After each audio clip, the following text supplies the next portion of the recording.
The prison transport ship Vengeance cut through the void between star systems, its hull scarred from countless battles across the galactic rim.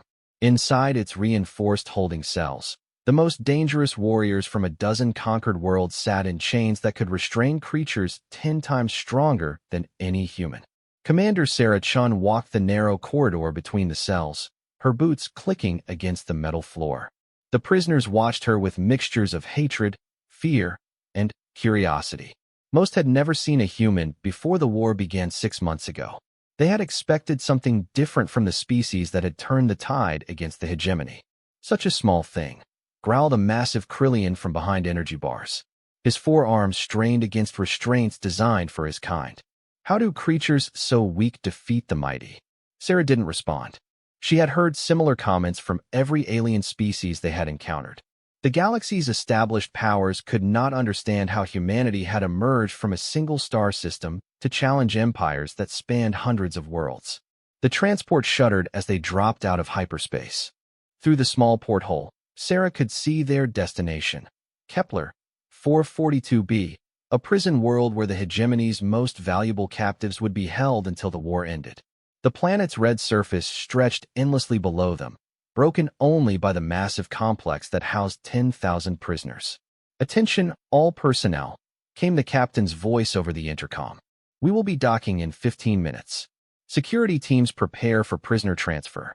Sarah continued her walk, stopping at the last cell in the block. Inside sat a figure unlike any of the others. The prisoner was female, her species unfamiliar even to Sarah's extensive xenobiology training. She stood nearly 7 feet tall, with lean muscle visible beneath gray skin that seemed to shimmer with an inner light. Her face was angular, almost elegant, with large eyes that held an intelligence that made Sarah pause. Unlike the other prisoners, this one wasn't chained. She sat cross-legged on the floor, perfectly still, as if meditating. A data pad beside the cell showed her designation: Subject 7749, Species Unknown, captured during the battle for the Xerian system. "What's your name?" Sarah asked, surprising herself. She rarely spoke to prisoners during transport. The alien's eyes opened, meeting Sarah's gaze without fear or hostility. When she spoke, her voice carried an accent that made the words sound like music. "I am called Zara of the Singing Blades. I was first warrior of the Xerian Defense Fleet." She paused, studying Sarah's uniform. "You are human."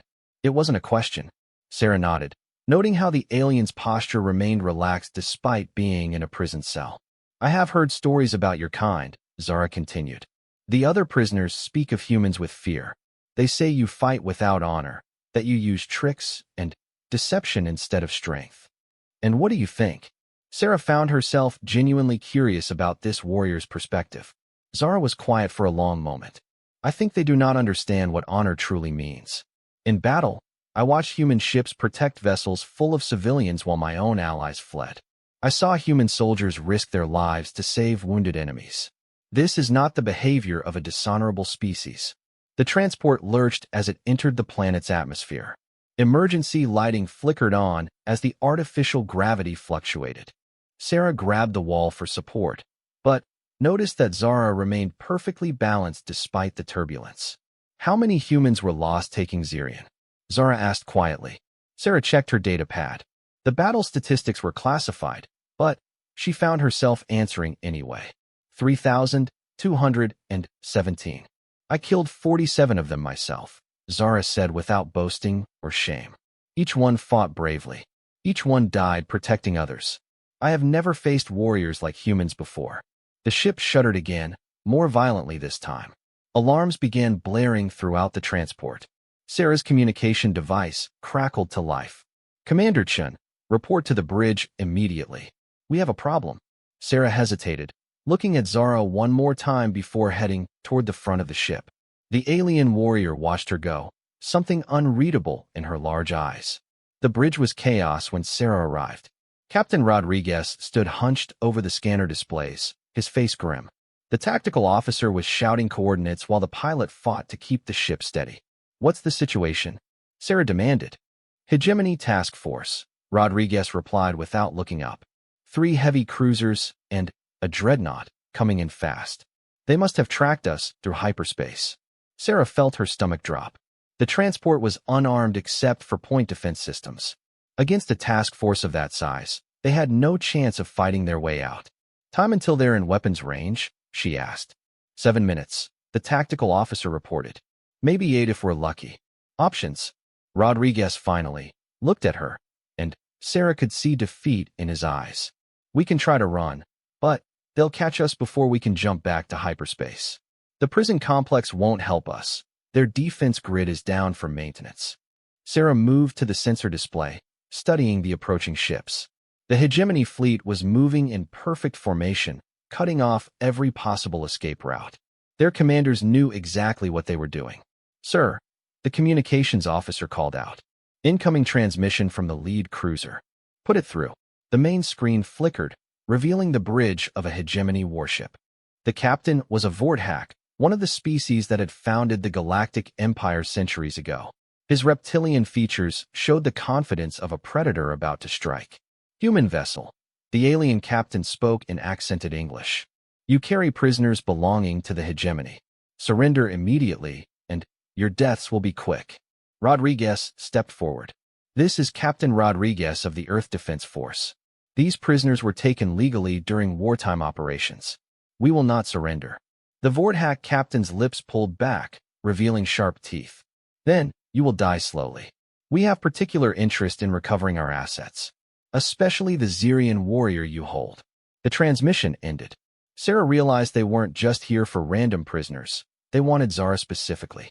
That meant the alien warrior was more important than her file indicated. 5 minutes until weapons range, tactical reported. Sarah made a decision that would change everything. Captain, I need access to the prisoner holding area. Commander, this is not the time for, sir, trust me. I have an idea. Rodriguez studied her face for a moment, then nodded. Do it fast. We're running out of time. Sarah sprinted through the ship's corridors, her mind racing. If Zara was valuable enough for the hegemony to risk a task force, then maybe she was valuable enough to help them survive. The holding area was in emergency mode, with red lighting casting everything in an ominous glow. The other prisoners were agitated, sensing that something was wrong. Many of them were calling out in their native languages, but Sarah ignored them all. She stopped at Zara's cell and began entering her command codes into the lock mechanism. What are you doing, human?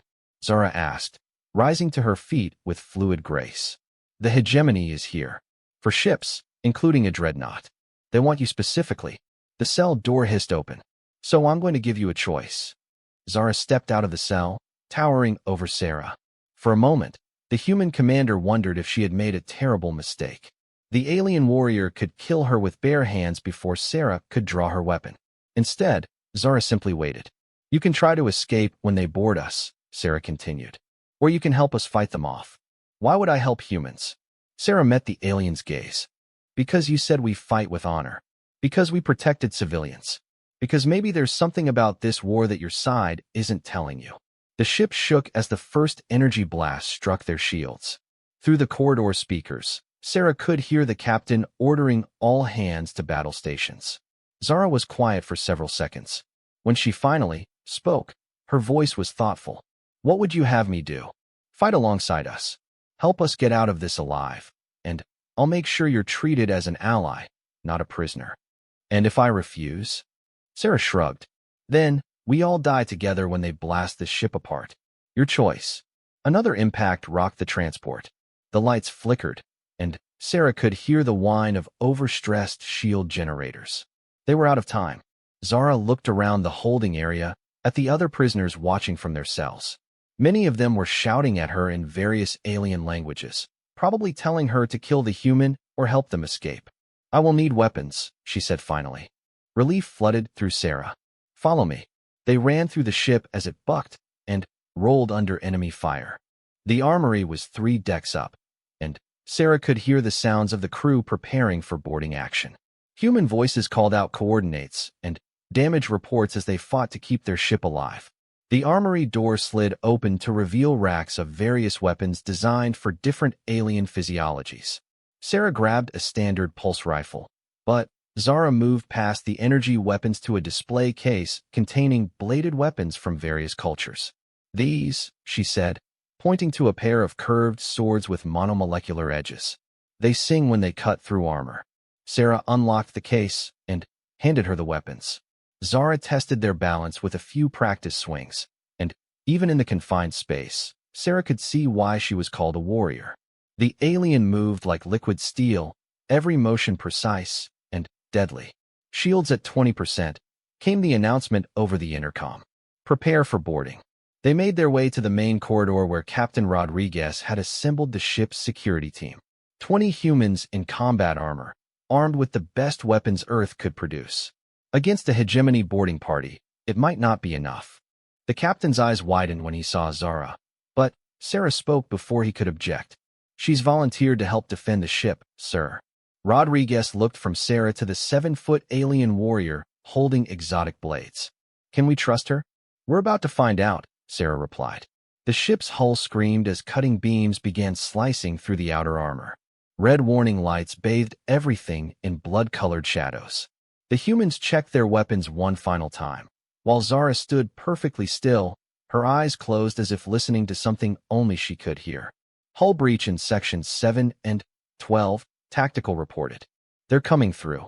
The sound of metal tearing echoed through the ship, followed by the distinctive hum of hegemony energy weapons. The boarding had begun. Sarah looked at her team, then at Zara. In the next few minutes, they would either prove that humans and aliens could fight side by side, or they would all die together in the cold depths of space.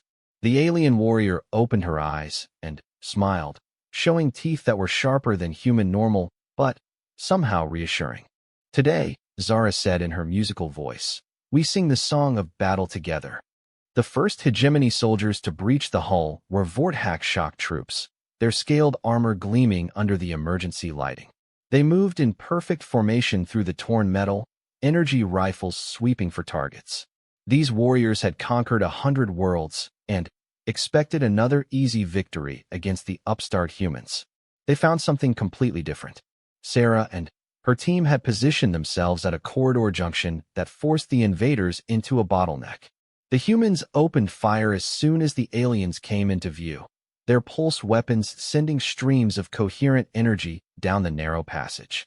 But it was Zara who truly surprised the hegemony forces. The alien warrior moved like nothing the Vorthack had ever encountered.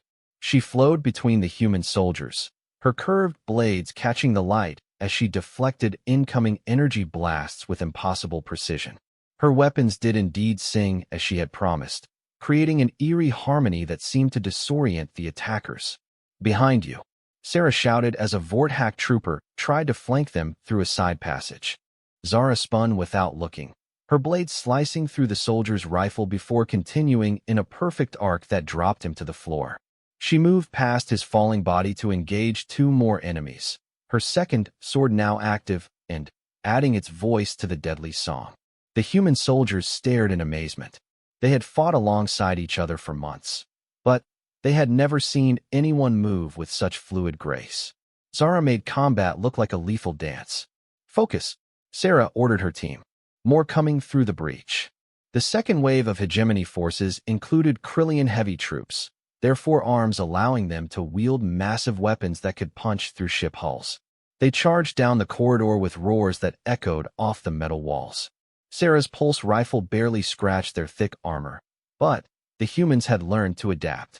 They concentrated their fire on joints and weak points, working together with tactical precision that had become their trademark.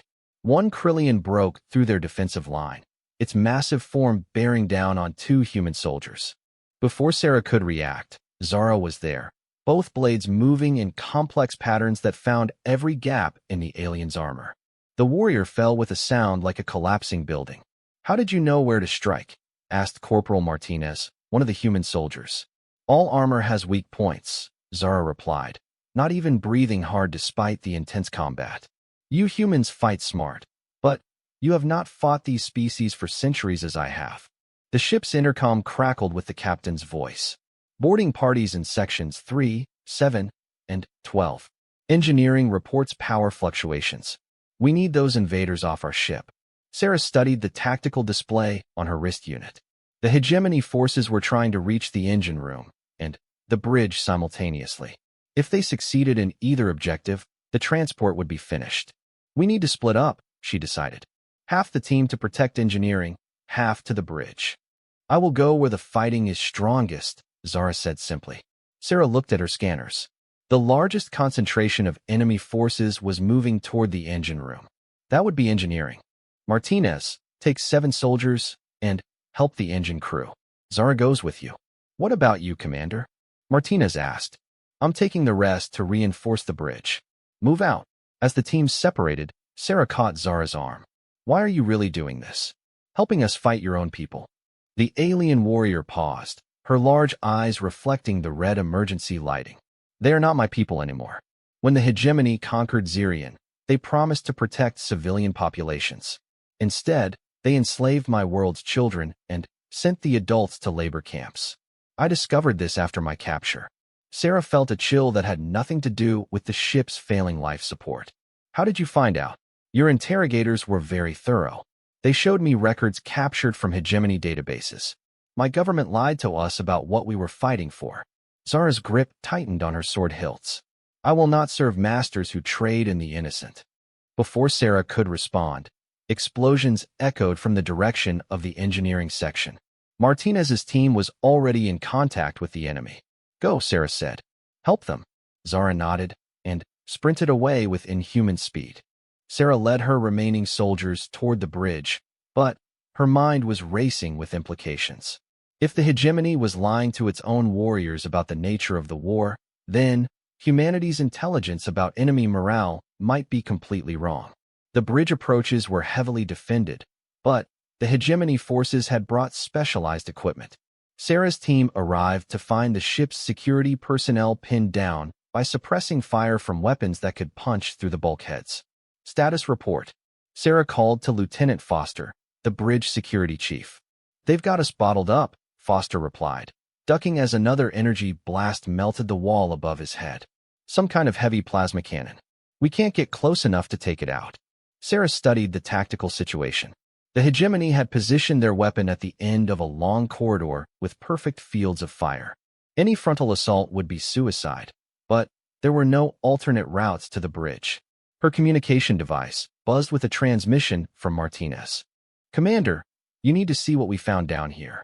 The signal was weak and full of static, but Sarah could make out images from the engineering section. Bodies of hegemony soldiers lay scattered across the deck, their armor shredded by precise blade work. In the center stood Zara, but she wasn't alone. 3 human engineers stood beside her, but they were armed with weapons Sarah had never seen before. The devices looked like they were built from spare parts, but they seemed to be working effectively against hegemony armor. Martinez, what am I looking at? She asked. These engineers jury-rigged some kind of electromagnetic pulse weapons from the ship's spare parts. They say Zara helped them figure out how to tune the frequency to disrupt hegemony shields. Sarah stared at the images. It was one thing for an alien warrior to fight alongside humans, but helping them develop new weapons was something else entirely. Zara, she spoke into the communicator. How do you know about our technology? The alien's voice came back, clear despite the static. During my imprisonment, I was curious about human engineering. Your people are very different from other species. You do not simply copy existing designs. You adapt and improve everything you touch. A massive explosion shook the ship, and Sarah realized they were running out of time. The plasma cannon was systematically destroying the bridge defenses. Can you help us with our situation up here? She asked. Send me the tactical layout, Zara replied. Sarah transmitted the data and waited. Within seconds, Zara's response came back with modifications to the ship's internal systems. If you can access the environmental controls, you can flood that corridor with coolant gas. It will not harm humans with breathing apparatus, but it will freeze hegemony equipment. Sarah looked at Foster. Can we do that? The environmental station is right here, Foster said, already moving to the controls. But the aliens will see it coming and retreat. Not if we time it right, Sarah realized. We hit them with everything we have, force them to focus on defending their position, then flood the area when they're committed to staying. It was a desperate plan, but it was better than waiting to die. Sarah positioned her soldiers and gave the signal. The humans opened fire with everything they had, their pulse weapons creating a wall of energy that forced the hegemony soldiers to take cover behind their plasma cannon. The aliens returned fire, but their heavy weapon was too valuable to abandon. Now, Sarah shouted. Foster activated the environmental controls. Emergency vents opened along the corridor, releasing clouds of supercooled gas that instantly dropped the temperature to levels that would freeze most equipment. The plasma cannon sputtered and went silent. The hegemony soldiers, adapted to warm climates, moved sluggishly in the sudden cold. Sarah's team advanced, their breath visible in the frigid air, but their weapons still functioning. The fight was brief and decisive. Within minutes, the bridge was secure. Captain Rodriguez's voice came over the intercom with obvious relief.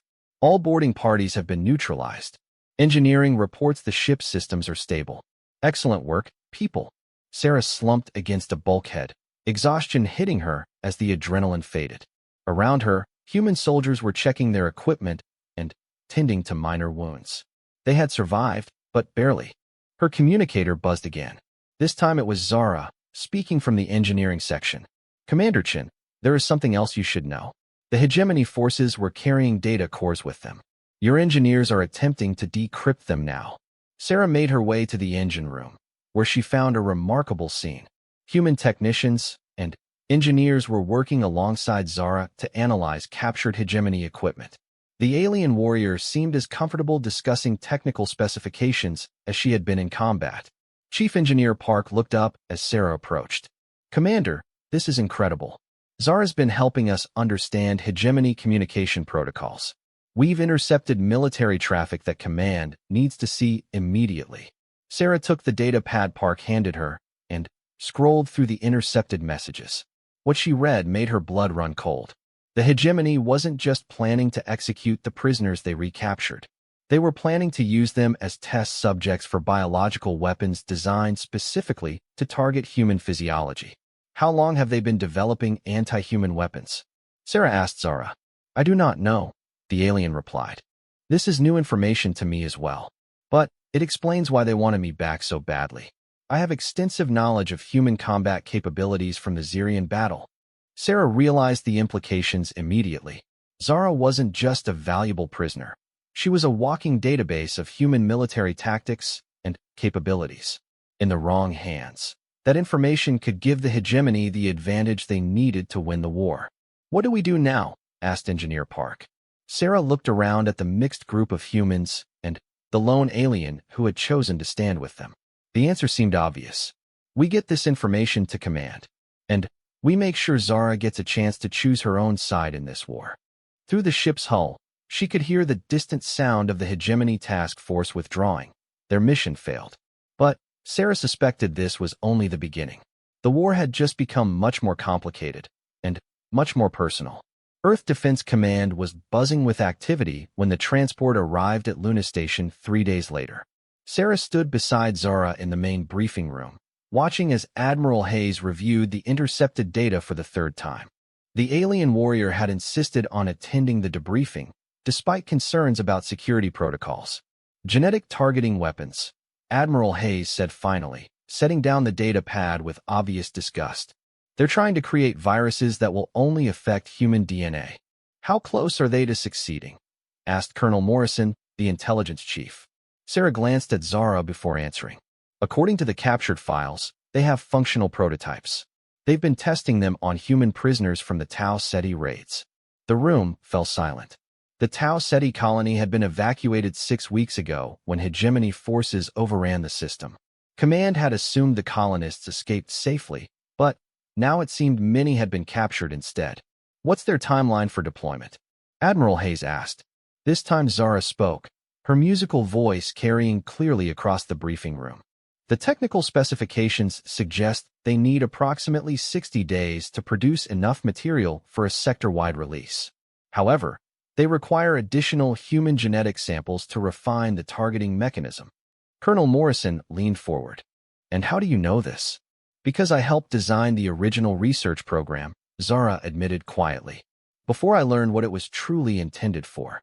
The silence that followed was deafening. Sarah could see the suspicion in every human face around the table. These officers had spent months fighting the hegemony, and now they were being told that their newest ally had helped create weapons designed to exterminate their species. "Explain," Admiral Hayes said, his voice deadly calm. Zara stood, her full 7-foot height making her an imposing presence even in the large briefing room. "When the hegemony conquered Zirion, they told us humans were a plague species that would destroy the galaxy if not contained. They claimed your rapid expansion and military adaptation made you an existential threat to all other life." She paused, meeting each human's gaze in turn. "I was assigned to analyze human combat data to understand your tactical capabilities. The biological research was presented as a defensive measure, a way to stop human expansion without destroying your colonies. But you discovered the truth," Sarah said, hoping to defuse the growing tension. "Yes. When I was captured and shown your actual behavior during battle, I realized we had been deceived. Humans do not fight to destroy, you fight to protect. Even when facing annihilation, your soldiers risk themselves to save others." Colonel Morrison wasn't convinced. "That's a touching story, but how do we know you're not still working for them?"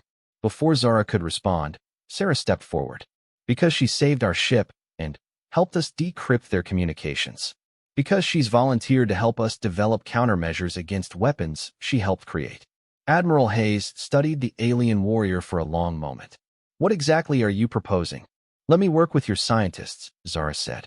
"I understand the biological mechanisms they're using.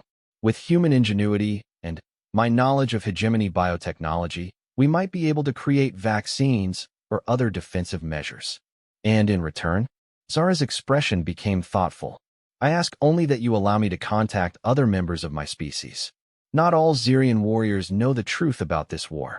Many fight for the hegemony because they believe their lies about human nature." Sarah could see the Admiral weighing the risks. Trusting an alien scientist who had worked on anti-human weapons was an enormous gamble, but they were running out of options. "There would be conditions," Admiral Hayes said finally. "You would work under constant supervision. All communications would be monitored, and any attempt at sabotage would result in my immediate execution," Zara finished. "I understand and accept these terms." Over the following weeks, Sarah found herself spending more time in the research laboratories than she had expected. Her official role was security liaison for the Biological Warfare Countermeasures Project, but she discovered that her real job was facilitating communication between human scientists and their alien collaborator. Dr. Elizabeth Santos, the project's lead researcher, had initially been skeptical of working with Zara, but as they delved deeper into the captured data, her attitude changed dramatically. "Sarah, you need to see this," Dr. Santos called from across the lab.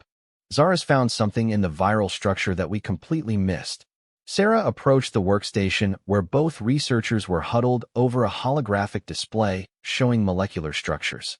The virus model rotated slowly, highlighting specific protein chains in different colors. "The targeting mechanism isn't just genetic," Zara explained. "It also responds to specific neural chemistry patterns that develop in human brains during childhood. This is why they needed prisoners from multiple colonies. They were mapping the variations in human neurological development." Dr. Santos nodded excitedly. "If she's right, then the virus wouldn't just target human DNA. It would be specifically lethal to anyone who developed in a human cultural environment. It's designed to eliminate human consciousness itself, not just human biology." Sarah felt a chill run down her spine. "What does that mean for our countermeasures?" "It means traditional vaccines won't work," Zara said grimly. "The virus is designed to adapt to any biological defense. But it also means there might be a completely different approach." She manipulated the holographic display, highlighting a different section of the molecular structure. "The neural targeting system relies on specific quantum resonance patterns in human brain tissue. If we could disrupt those patterns temporarily, we could make humans invisible to the virus," Dr. Santos finished. "But that would require some kind of neural interface technology." Sarah's communication device beeped with an incoming priority message. Admiral Hayes' face appeared on the small screen, his expression grim. "Commander Chun, report to the tactical center immediately. We have a situation." Sarah made her way to the command center, where she found organized chaos.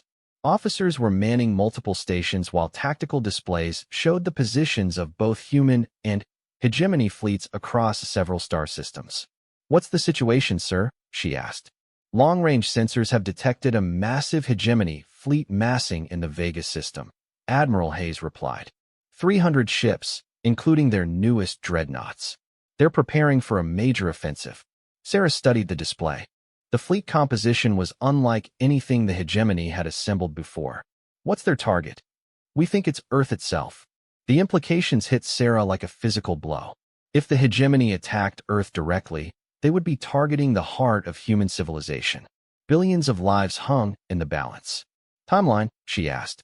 "Intelligence suggests they'll move within 72 hours. Their biological weapons will be deployed simultaneously with the fleet attack."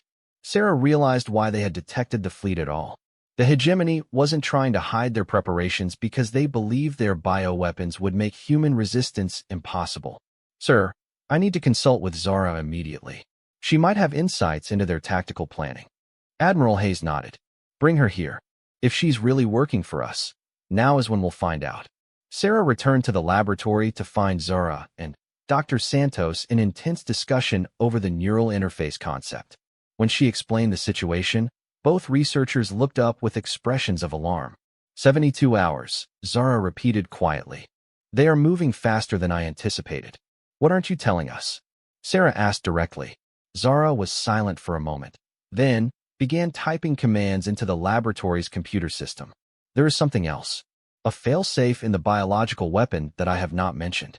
Dr. Santos stepped back as data began flowing across multiple screens. "What kind of failsafe?"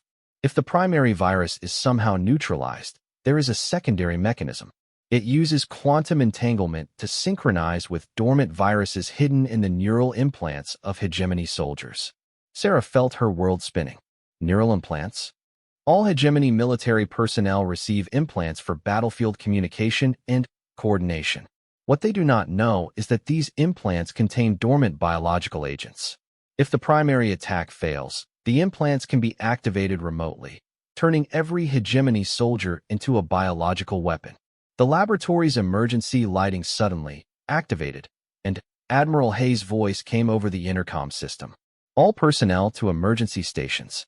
We have incoming hegemony vessels." This is not a drill. Through the laboratory's viewport, Sarah could see the distinctive energy signatures of ships dropping out of hyperspace. But these weren't the massive dreadnoughts they had expected. They were smaller, faster vessels. "Strike craft," Zara identified. "They are not here for a major battle.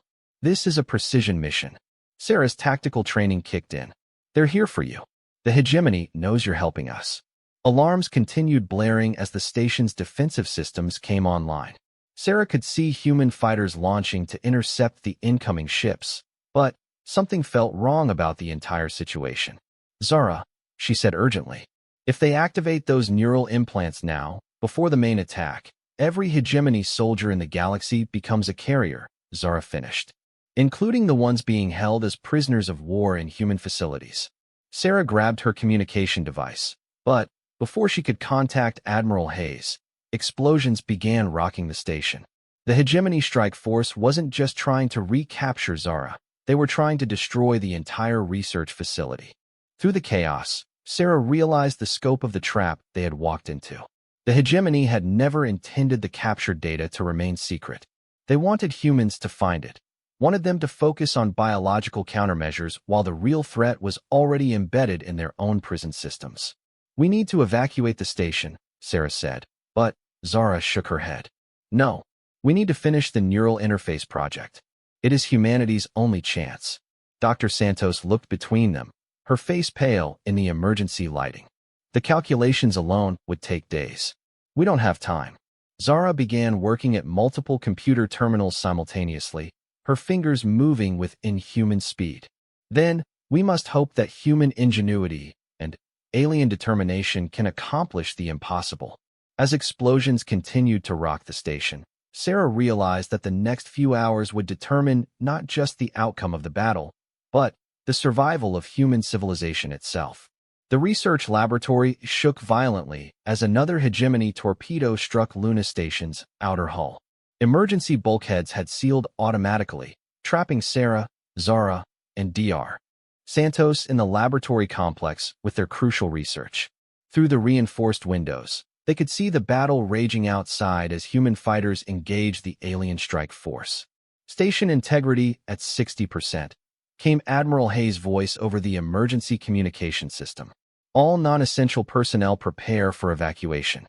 Zara continued working at the computer terminals, her movements becoming increasingly frantic as she tried to complete calculations that would normally take weeks. Dr. Santos assisted by running simulations on the neural interface prototypes, while Sarah coordinated with the station's defensive systems. "How much more time do you need?" Sarah asked, watching as another wave of hegemony fighters approached the station. "The theoretical framework is complete," Zara replied without looking up from her work. "But creating a functional neural disruptor requires precise quantum calibration. One miscalculation could cause permanent brain damage to any human who uses it." Dr. Santos looked up from her simulation results. "Zara's right. The margin for error is essentially zero. We're talking about disrupting quantum processes that occur at the cellular level in human neural tissue." Sarah's communication device chimed with an incoming message from Captain Rodriguez, who was leading the evacuation of their transport ship. "Commander, we've received word from Earth Command. Hegemony prison ships are approaching all major human facilities simultaneously. They're not just trying to rescue their people. They're positioning to activate those neural implants." The implications were staggering. If the hegemony succeeded in activating the dormant bioweapons in their soldiers' implants, every human prison facility would become a contamination zone. Within hours, the biological agents would spread to nearby colonies. "Time until they reach the first facility?" Sarah asked. 97 minutes, Rodriguez replied. "Earth Command is ordering immediate evacuation of all prison worlds, but there are over 50,000 hegemony prisoners in the system. We can't move them all in time." Zara suddenly stopped typing and turned to face Sarah. "There might be another option. If I can establish contact with hegemony command frequencies, I might be able to convince some of their forces to stand down." Dr. Santos shook her head. "You said yourself that most of their soldiers believe the propaganda about humans. Why would they listen to you now?" "Because I am not the only one who has discovered the truth," Zara replied. "During the battle for Zirian, several other warriors questioned the orders we received. Some may be ready to hear what I have learned." Sarah considered the risks. Allowing Zara to contact hegemony forces could be a trap, but conventional evacuation was impossible given the time constraints. "What would you need?" she asked. "Access to the station's long-range communication array, and a guarantee that you will not interfere with my transmission." Before Sarah could respond, the laboratory's main door burst open. Admiral Hayes entered with a security team, his face grim with determination.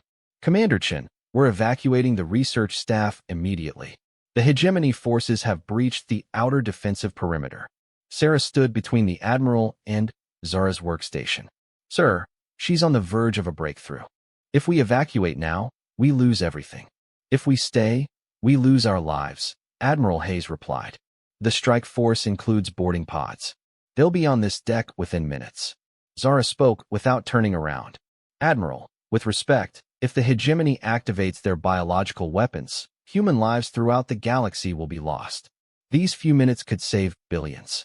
The station shuddered again, this time from multiple impacts. Through the laboratory windows, Sarah could see hegemony boarding craft attaching themselves to the station's hull like metallic parasites. Admiral Hayes checked his tactical display. 5 minutes until they breach this section. That's all I can give you." Sarah nodded and turned to Zara. "Do it. Contact their fleet." Zara's fingers flew across the communication controls, accessing frequencies that human technology had never been able to penetrate. Static filled the laboratory as she fine-tuned the transmission parameters. "This is Zara of the Singing Blades to all Zirian warriors in the fleet." She spoke in her own language, her voice carrying across the alien communication channels. "I call upon the honor of our ancestors and the bonds of brotherhood we swore when we took up arms." The response was immediate. Multiple voices began speaking at once in the musical language of Zara's people, their tones ranging from angry to confused to hopeful. "They want to know why I am transmitting from a human station. Zara translated for Sarah and the Admiral. Some believe I have been compromised or coerced. Tell them the truth, Sarah urged. Show them what we showed you.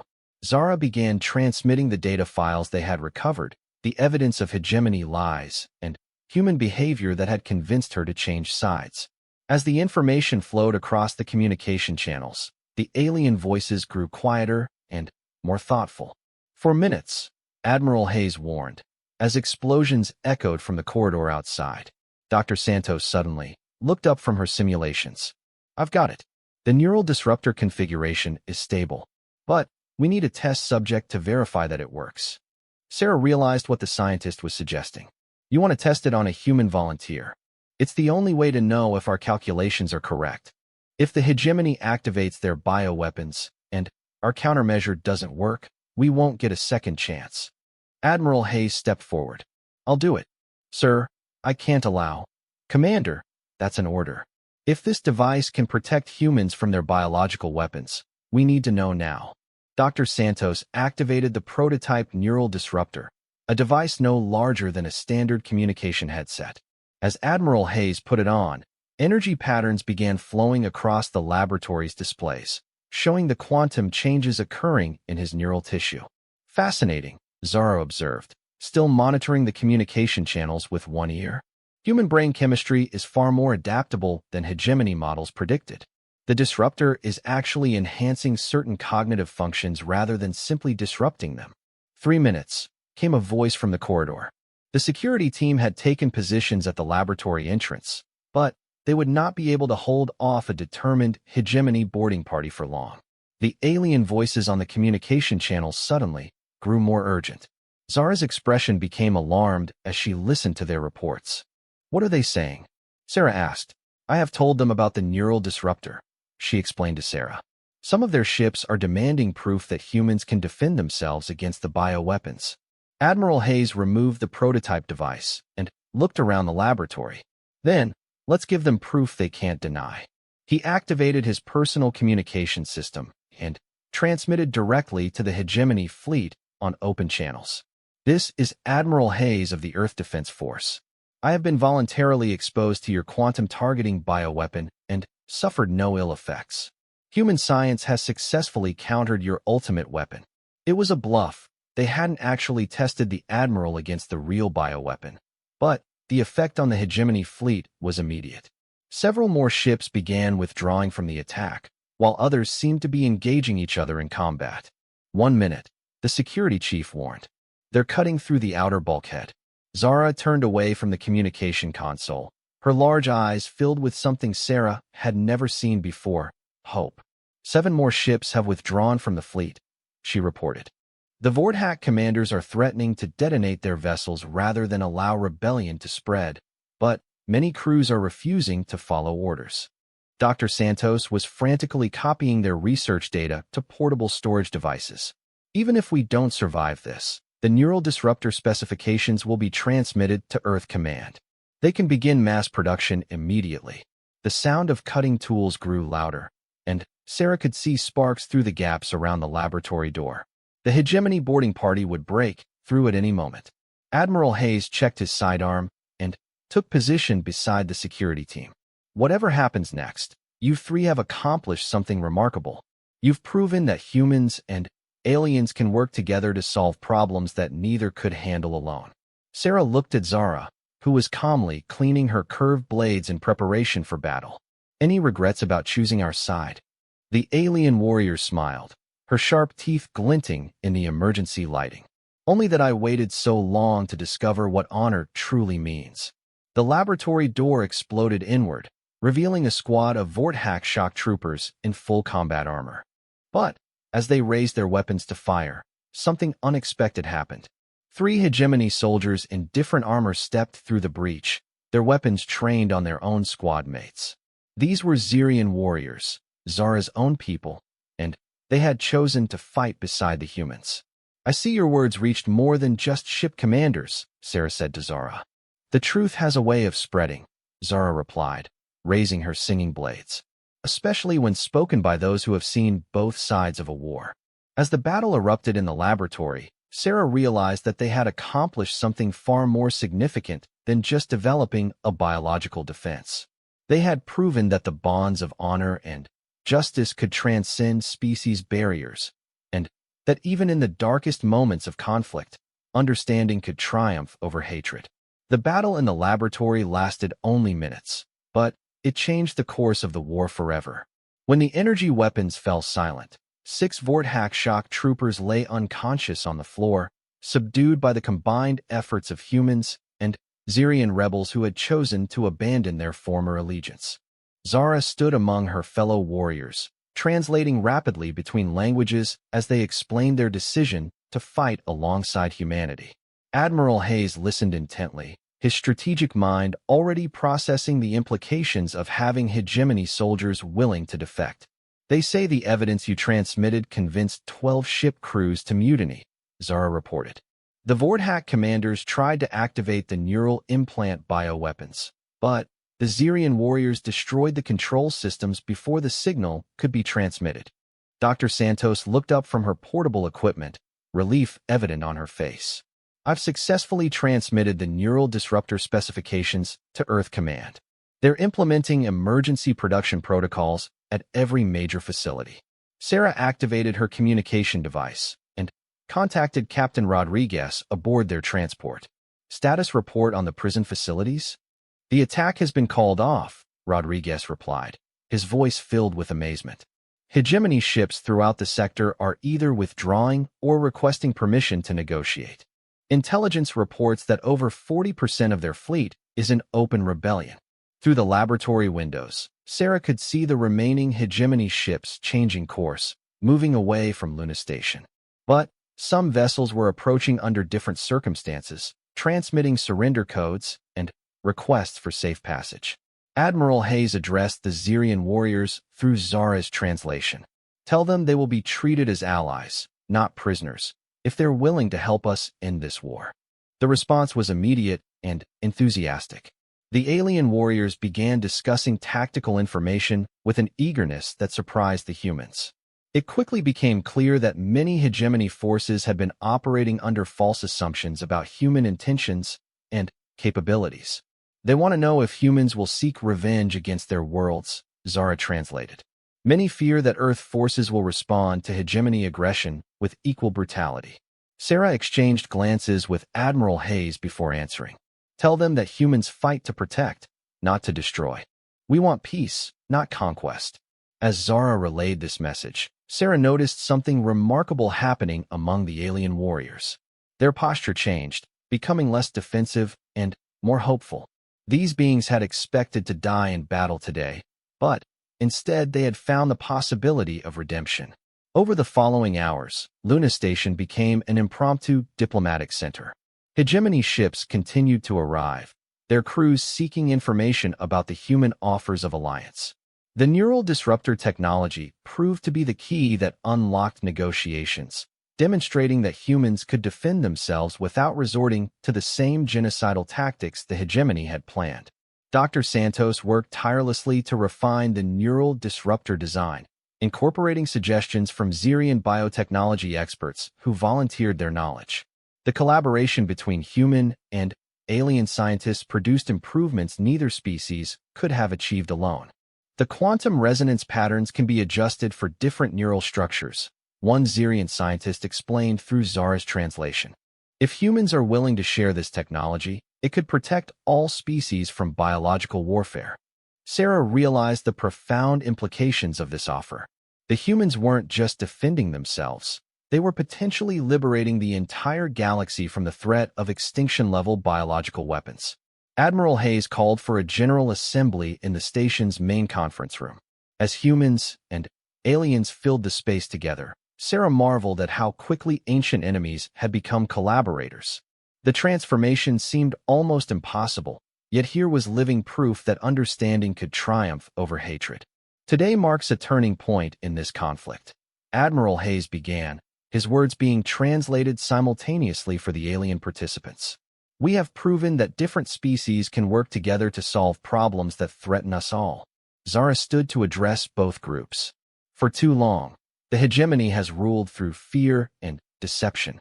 They told us that humans were monsters who would destroy everything in their path.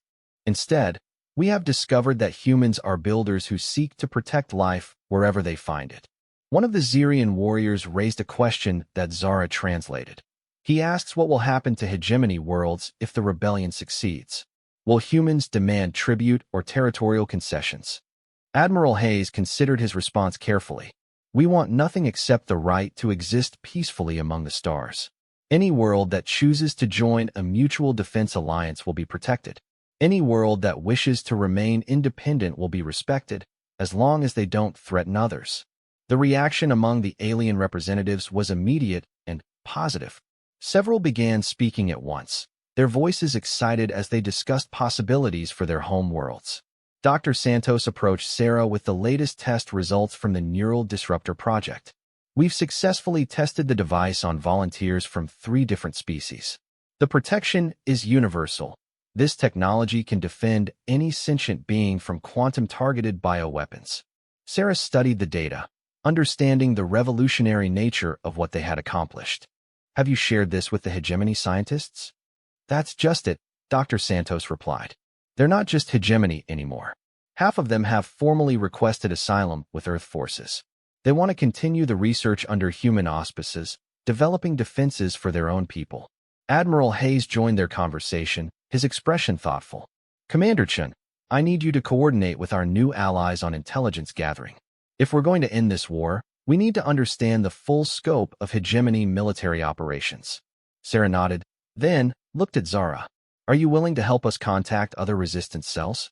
There must be more warriors who would join us if they knew the truth. I have been in communication with freedom fighters on 17 different worlds, Zara replied. They are eager to coordinate with human forces, but they need proof that you will honor your promises of alliance rather than conquest. Over the next several days, that proof came in the form of human actions rather than words. Earth Defense Forces began liberating hegemony prison camps, but instead of executing the guards, they offered them the same choice Zara had received: fight for freedom or remain prisoner. The response exceeded all expectations. Entire hegemony garrisons surrendered to human forces, their soldiers eager to join the rebellion against their former commanders. The neural disruptor technology was distributed freely to all allied forces, regardless of their species or former affiliation. Sarah found herself working closely with Zara to establish communication networks that spanned multiple star systems. The alien warriors' knowledge of hegemony command structures proved invaluable in identifying targets for liberation and recruitment. The Vorthak High Command is retreating to their core worlds, Zara reported during one planning session. They are attempting to maintain control through increasingly brutal measures, but their support is collapsing. Admiral Hayes studied the tactical displays showing the changing balance of power across the galaxy. How long before we can attempt a direct assault on their central command structure? The question is whether we should, Zara replied thoughtfully. Many of the remaining hegemony forces are fighting out of fear rather than conviction. If we can demonstrate that surrender leads to fair treatment, they may choose to abandon the war entirely. Sarah realized that Zara was proposing something unprecedented in galactic warfare: victory through compassion rather than conquest. The idea seemed impossibly idealistic, yet everything they had accomplished so far supported this approach. 3 months later, Sarah stood on the bridge of the Earth ship New Harmony, watching as the last hegemony stronghold transmitted its surrender. The war was over, but, more importantly, it had ended through alliance rather than annihilation. Zara stood beside her, no longer a prisoner or even just an ally, but a friend who had helped reshape the galaxy's understanding of what peace could look like. What will you do now? Sarah asked. You could go home to Xerion, or stay with Earth forces, or anything else you choose. Zara smiled, her expression peaceful in a way Sarah had never seen before. I think I will travel between worlds, helping to build the new alliance. There is much work to be done, teaching former enemies to trust one another. Through the viewport, they could see ships from dozens of different worlds working together to establish the first truly multi-species government in galactic history. The neural disruptor technology had evolved into something much more significant, a symbol that different species could defend each other rather than destroying each other. You know, Sarah said, When I first met you in that prison cell, I never imagined it would lead to this. Nor did I, Zara replied. But perhaps that is what makes humans so remarkable. You see possibilities where others see only obstacles. You build bridges where others dig trenches. Sarah watched as human and alien crews worked side by side to construct orbital facilities that would serve the new Galactic Alliance. Children from different worlds played together in the station's recreational areas, growing up in a universe where cooperation was more common than conflict. Do you think it will last? She asked. Zara considered the question seriously. Nothing lasts forever. But we have given future generations something precious, proof that peace is possible. When conflicts arise, as they inevitably will, there will be those who remember what we accomplished here. Sarah nodded, understanding that they had created more than just a military victory. They had established a new way of thinking about differences between species, turning diversity into strength rather than division into weakness. As the new Harmony prepared to depart for Earth, carrying news of the successful peace negotiations, Sarah reflected on the remarkable journey that had brought them to this moment. It had begun with a single choice, the decision to trust an enemy who asked for the chance to prove her honor. That choice had led to the transformation of the galaxy itself, proving that sometimes the greatest victories come not from defeating enemies, but from turning them into friends. The war was over. A new age of cooperation had begun, and somewhere in the vast reaches of space, former enemies worked together to build a future that neither could have imagined alone.